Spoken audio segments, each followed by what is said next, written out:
Hi, and welcome to Wagmore Pet Boutique and Bakery, located in the Center Business District of Spartanburg, New Jersey. We opened our doors in 2017 to provide you and your dogs the ultimate shopping experience. With open arms, we welcome you into our store filled with freshly made treats and items that you will not find in a typical box store. From our fresh bakery to our seasonal items year-round, this is something for both you and your four-legged ones to leave happy with. We hope to see you soon, Chris and Toby. Hi, welcome back to another easy do-it-yourself dog treat video from Wagmore Pet Boutique and Bakery. Today we're going to be doing, again, an easy do-it-yourself limited ingredient dog bone recipe. Today we're going to be doing apple and peanut butter. So that sounds like a delicious combination for your four-legged ones. We're just going to grab a few ingredients, a few things from the kitchen. So grab your four-legged ones and let's get started. Today you're going to need your choice of flour, any kind of peanut butter powder. We're using a Whey peanut butter powder today. We're going to need water, unsweetened applesauce, and 2 eggs.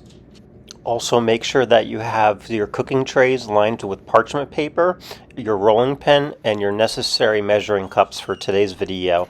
First, we're going to grab our flour, your choice. We're going to go ahead with the all-purpose flour. We're going to measure out for 2.5 cups.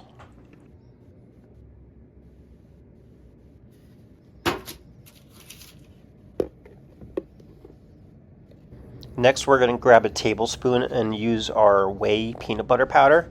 We're going to go ahead and add that to our flour mix. Next, we're going to grab our 1/3 measuring cup and we're going to go ahead and pour in our unsweetened applesauce. We're going to carefully add that to the batter next, followed by our 1/4 cup measuring, and we're going to carefully fill it with water. And then we're going to add that next.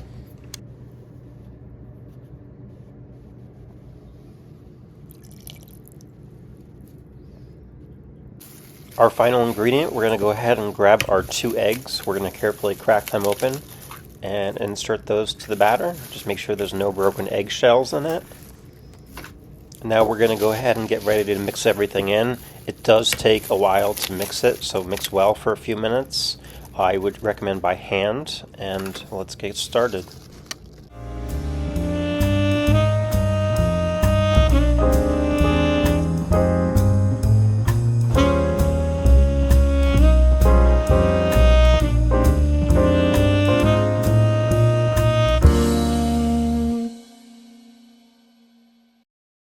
This is what our batter looks like after a good few minutes of mixing in everything.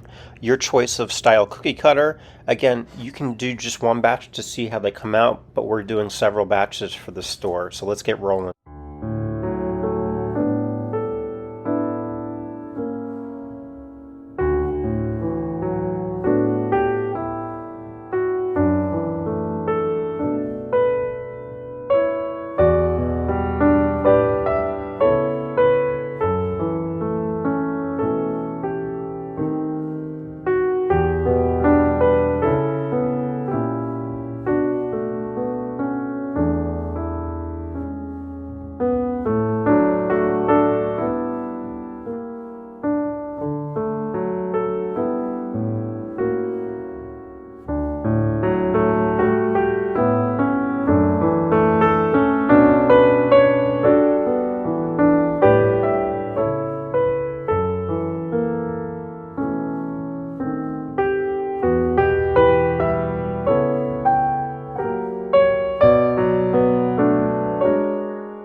Alright, our final tray is ready. We're ready to put them in the oven. We're going to go ahead and make sure the oven is set to 350 degrees Fahrenheit. And we're going to do a cook time of approximately 10 to 15 minutes. I recommend as soon as it's done to turn off the oven and keep the doors closed. That way they dry out from the heat and they have a longer shelf life. Okay, it's been several hours since we turned off the oven. They should be nice and dried out. And most importantly, it's going to be the test. Here we go.